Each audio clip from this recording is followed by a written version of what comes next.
संविधान की ताकत है। एक आंगनबाड़ी का बच्चा भी पीएचडी करके ऑल इंडिया रैंक 1 ला करके अपने नाम में शान से डॉक्टर कन्हैया कुमार लगा सकता है। ये इस देश के संविधान की ताकत है।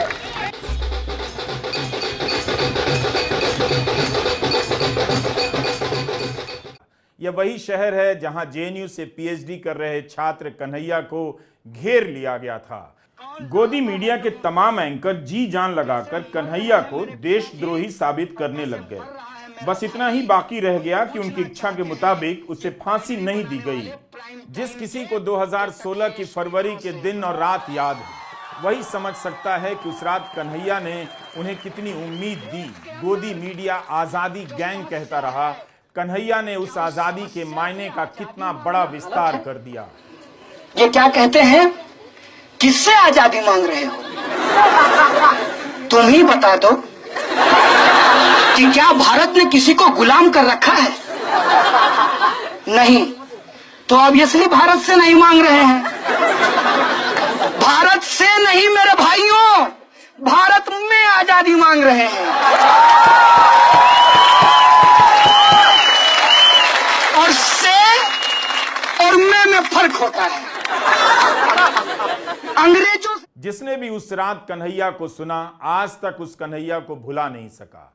कन्हैया की आजादी में गरीबी से लेकर सामंती सोच से आजादी सब शामिल होती चली गई। कन्हैया ने आजादी को फिर से भारत के सार्वजनिक स्पेस में इज्जत के साथ और बड़े मकसद के साथ स्थापित कर दिया। यही उसकी खूबी थी और यही था कन्हैया। उन दिनों दिल्ली ही नहीं, देश भर में जेएनयू को लेकर कितना जहर फैलाया गया, लेकिन 3 मार्च 2016 के अपने भाषण से कन्हैया ने बता दिया जेएनयू की ट्रेनिंग कैसी होती है, उसकी पढ़ाई कैसी होती है। उस रात वह देखने में एक आम छात्र की तरह लग रहा था, मगर बातें उसकी सयानी थी, एकदम 100% सियासी। वही कन्हैया पिछले 7 साल में तप कर, जूझ कर, राजनीति का धीरज सीखकर इंडिया गठबंधन का उम्मीदवार बनकर दिल्ली आया है। उत्तर पूर्वी दिल्ली का चुनाव सिर्फ चुनाव नहीं होगा, उन सपनों का भी चुनाव होगा जिसे फरवरी मार्च 2016 में इस देश ने गंवा दिया था। कन्हैया की बातों में आज भी उस रात की बातें खनकती रहती हैं। आज मैं इस मंच पर खड़ा होकर के प्रत्याशी बन करके मैं भाषण दे पा रहा हूँ। सरकार के आंख में आंख डाल करके सवाल पूछ रहा हूँ।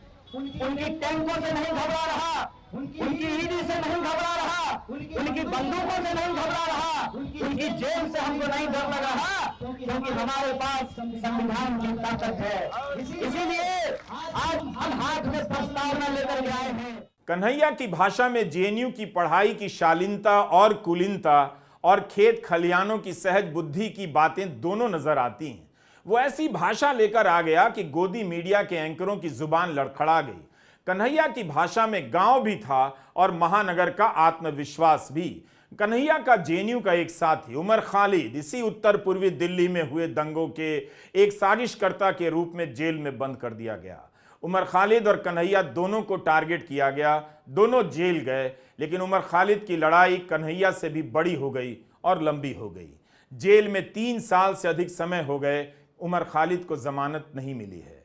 अब उसी उत्तर पूर्वी दिल्ली में उमर खालिद का एक साथी गरजने लगा है।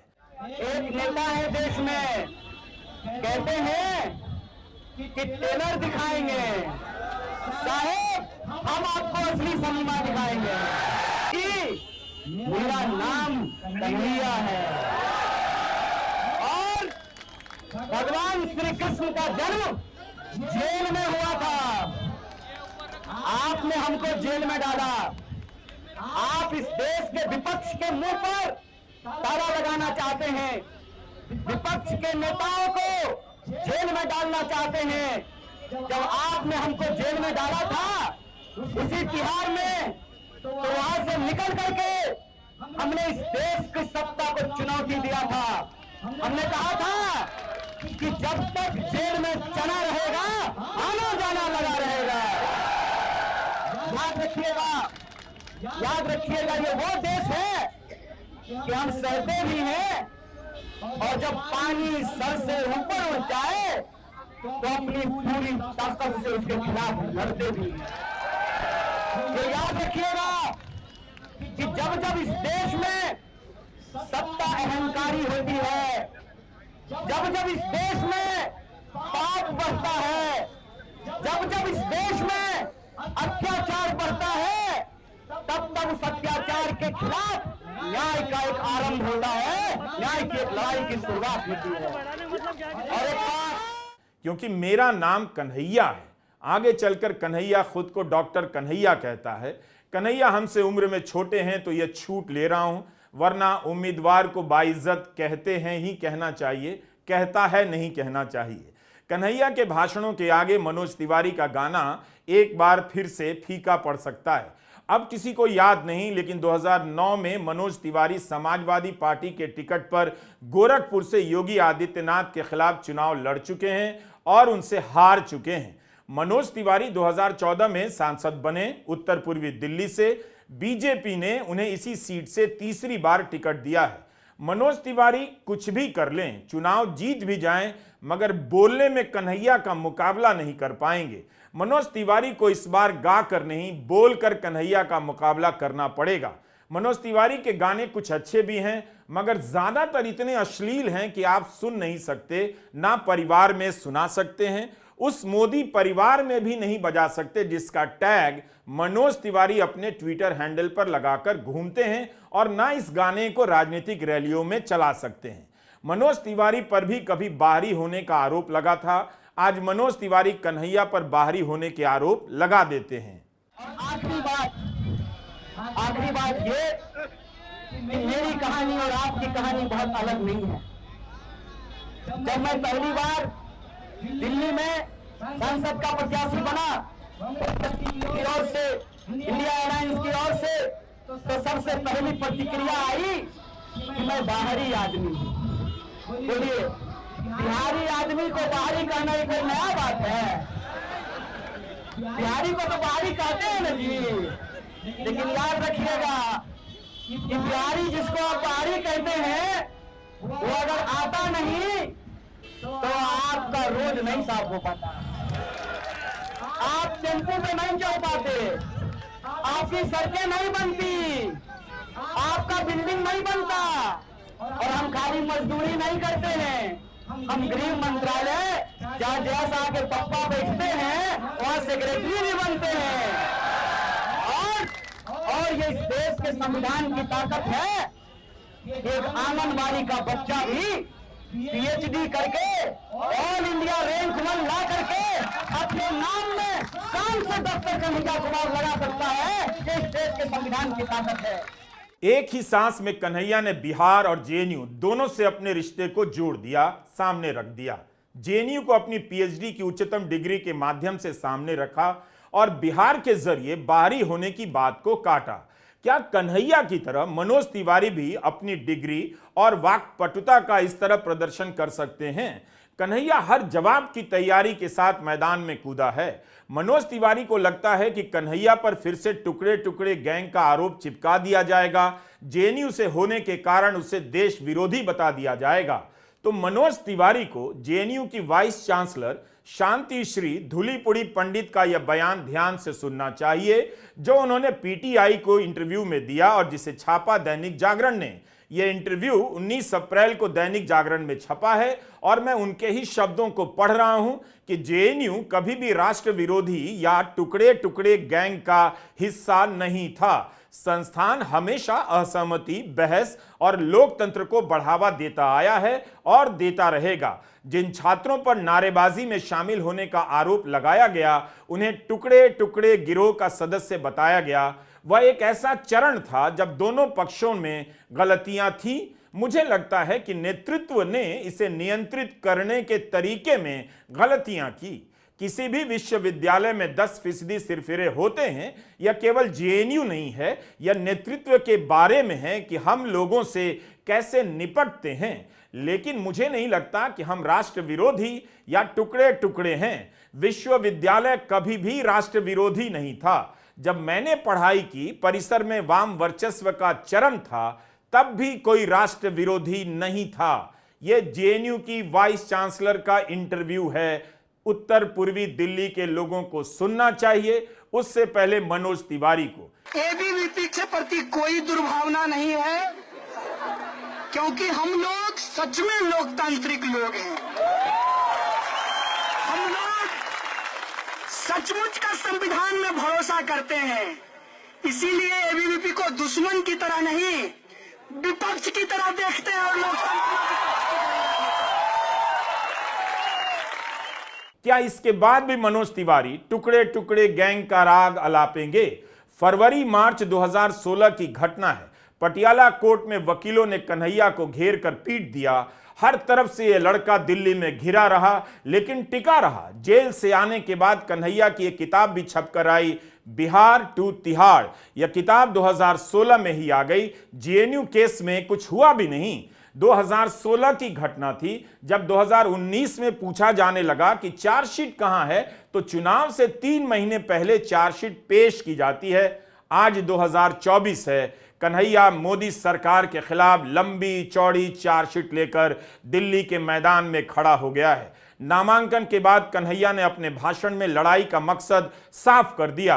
कन्हैया का नामांकन एक बड़ी राजनीतिक घटना है। उसकी उम्मीदवारी कई मायनों में जोरदार भी है। राहुल गांधी के साथ भारत जोड़ो यात्रा में शुरू से लेकर अंत तक शामिल रहा, यात्रा भी पूरी की। आप कह सकते हैं कि राहुल गांधी के अलावा कन्हैया भी भारत जोड़ो पदयात्रियों में से एक है जो चुनावी मैदान में उतरा है।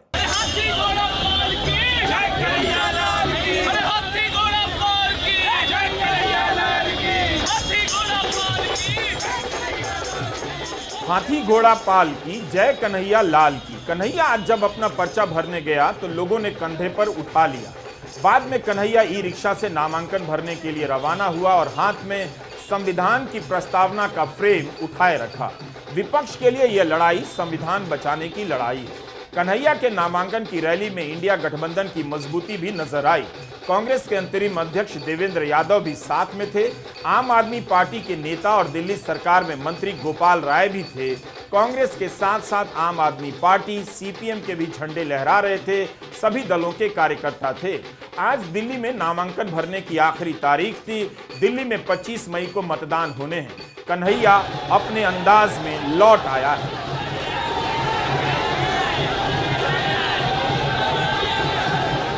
ये बात मैं इसलिए कह रहा हूं कि आप सोचिए, दिल्ली में 7 सीट है, 6 सीट में टिकट काट दिया गया।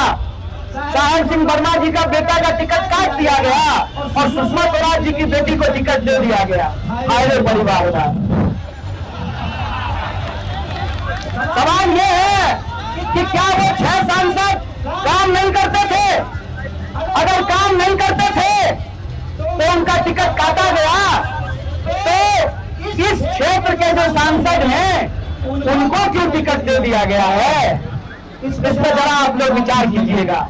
और वो विपक्ष को गाली देते हैं, प्रधानमंत्री जी के नाम से वोट मांगते हैं, लेकिन ये नहीं बता पाते हैं कि 10 साल में उन्होंने नॉर्थ ईस्ट दिल्ली की जनता के लिए क्या किया है।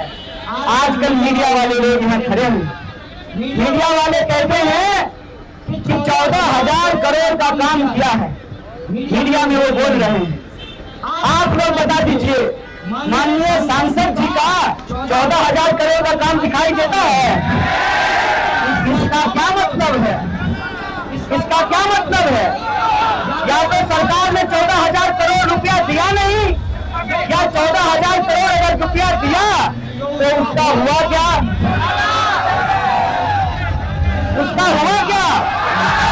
तो जब वोट मांगने आएंगे तो माननीय सांसद से पूछिएगा, सांसद जी बताइए 14,000 करोड़ में कितना जीरो होता है? क्योंकि 10 साल में तो आपने सिर्फ जीरो ही दिया है। 12 फरवरी 2016 को कन्हैया गिरफ्तार किया गया। 2 मार्च 2016 को जमानत मिली और 3 मार्च को कन्हैया जेएनयू में भाषण देता है।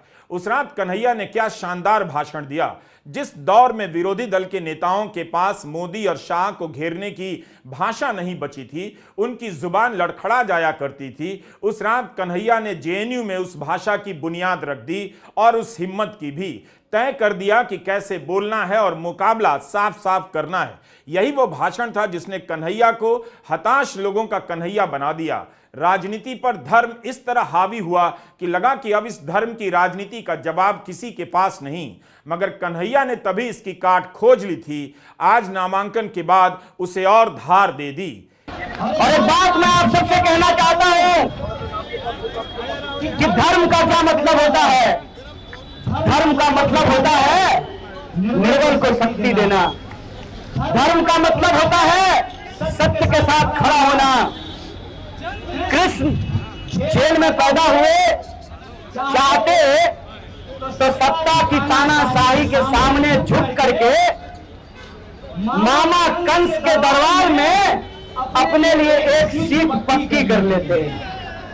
लेकिन भगवान प्रभु श्री कृष्ण ने कंस के दरबार में जाना स्वीकार नहीं किया, गोकुल वासियों का गाय चराना स्वीकार किया।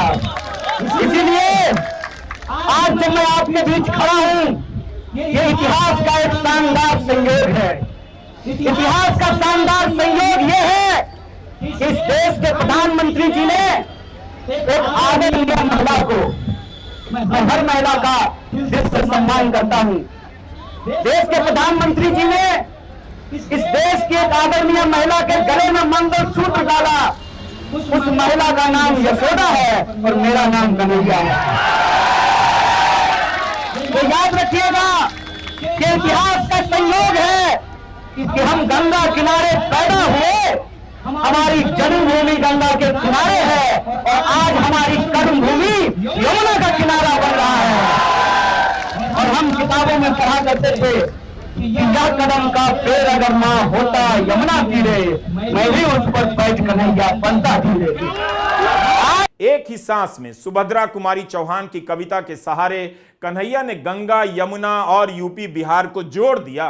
कांग्रेस में हिंदी पट्टी की भाषा, संस्कृति और रूपक समझने वाले नेता कम हैं। कन्हैया ने उनकी कमी आज पूरी कर दी। नरेंद्र मोदी ने भारत की राजनीति को 10वीं क्लास का ललित निबंध बना दिया। उनके भाषणों का स्तर ऐसा ही है। कन्हैया उस क्लास में यूनिवर्सिटी की डिग्री लेकर आ गया है। 2019 में कन्हैया ने पहली बार लोकसभा का चुनाव लड़ा और गिरिराज सिंह से हार गया। उसके बाद कन्हैया ने सीपीआई छोड़ दी, कांग्रेस में आ गया। उस चुनाव में कन्हैया के लिए कैंपेन करने वालों में वामधारा के कई छात्र संगठन शामिल हुए।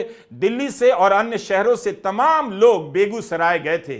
क्या इस बार उत्तर पूर्वी दिल्ली में कन्हैया के पुराने समर्थक फिर से जुटेंगे और उसकी लड़ाई को मजबूत बनाएंगे? अब भी कन्हैया के तेवर वही हैं, जेएनयू वाले, लेकिन राजनीति की समझदारी उसमें आ गई है। उसके समर्थकों की संरचना भी बदल गई है।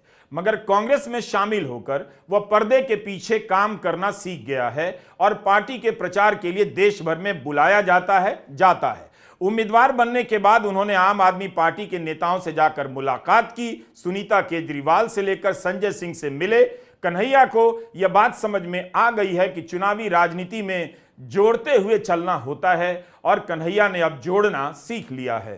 कन्हैया को हराने के लिए आरएसएस और बीजेपी और गोदी मीडिया सब अपनी पूरी शक्ति झोंक देंगे। लेकिन बेगूसराय से हार कर भी कन्हैया चुप नहीं रहा, वो बोलता ही रहा। नामांकन भरने से पहले भी कन्हैया ने देश भर में कई रैलियों को संबोधित किया है। नेता केवल चुनाव जीतने और हारने से नहीं बनता है, वह जो होता है। गोदी मीडिया अब कन्हैया को दिखाए बिना दिल्ली चुनाव को कैसे कवर करेगा, उसका संकट बढ़ गया है। जिसे खलनायक बनाया, दिन रात डिबेट के जरिए उसे बदनाम किया, उसका सामना गोदी मीडिया कैसे करेगा?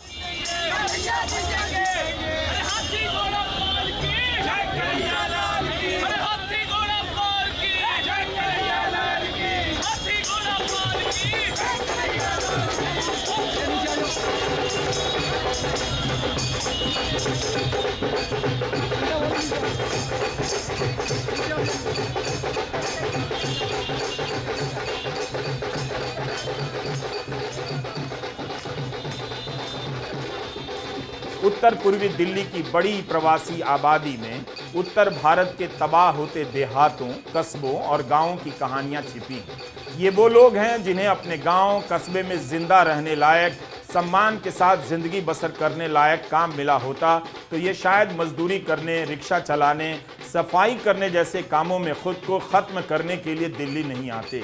यही लोग हैं जो दिल्ली को बनाते हैं, इसे संवारते हैं। यही आबादी थी जिसे कोविड के उस भयावह दौर में सरकारों ने अकेला छोड़ दिया। कितने लोग सड़कों पर पैदल ही निकल गए, हजारों किलोमीटर का सफर तय करने कि मरेंगे तो अपने गांव में जाकर मरेंगे। जाने कितने गांव पहुंच पाए, कितनों को वो मौत भी नसीब नहीं हुई। आज कन्हैया उसी प्रवासी, गरीब, गुरबा आबादी की आवाज बनकर खड़ा होने आया है। उसका ई रिक्शा पर बैठकर नामांकन करते जाना सिर्फ प्रतीक भर नहीं, यह अपने आप को उस प्रवासी मजदूर, मेहनत कश से जोड़ना है जिसे यह शहर हमेशा आउटसाइडर बताता रहा है। कन्हैया को भी तो आउटसाइडर कहा गया।